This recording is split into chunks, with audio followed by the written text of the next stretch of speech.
होईल, पण विष्णूला दुःख झालं. विष्णू रडायला लागला. माझ्या महादेवाची पूजा व्हायला पाहिजे जगात, माझी पूजा होऊन काय फायदा आहे. मग नारद म्हणे एक काम करा ना, कधी कधी नाही सुचलं की संताला विचारलं पाहिजे. देवालाही कळत नाहीत काही काही गोष्टी, मग ते संताला करायला लागतात. समजते तुम्हाला? काही काही गोष्टी कोणाला देवालाही करता येत नाहीत, मग ते कोणी करते? संत करतात. संत जन्माला येतात कशासाठी? त्याच्यासाठी जन्माला येतात. ते एक भजन आहे ना, दुनिया चले न श्री राम के बिना, राम जी चले न हनुमान के बिना. दुनिया चले न श्री राम के बिना, राम जी चले न हनुमान के बिना. दुनिया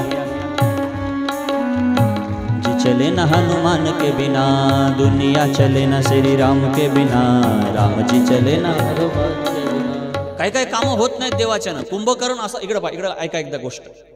कुंभकर्णाला असं मारणं चाललं, इतके बाण मारणं चालले, कुंभकर्ण मरेच ना रामचंद्राच्या, मरेच ना कुंभकर्ण.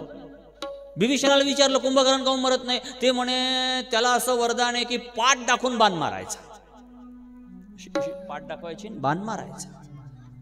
भगवान रामचंद्र म्हणे मी रघुवंशी, मी सूर्यवंशी, मी मेलो तरी चालते, सीता माता रावणाजवळ राहिली तरी चालते, पण मी पाठ दाखवणार. परेशान झाले. राम बाण सोडाच लागले, कुंभकर्ण मरेच ना. मग सगळ्यांना आवाज दिला महादेवाले, महादेव पधारो, कुंभकर्ण मरता नाही यावी.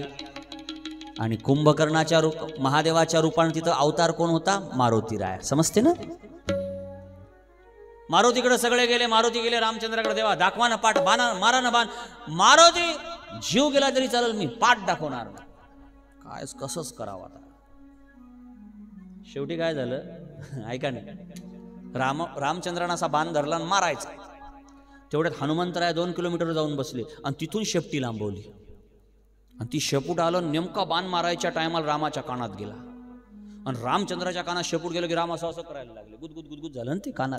आणि एवढी पाठ कोण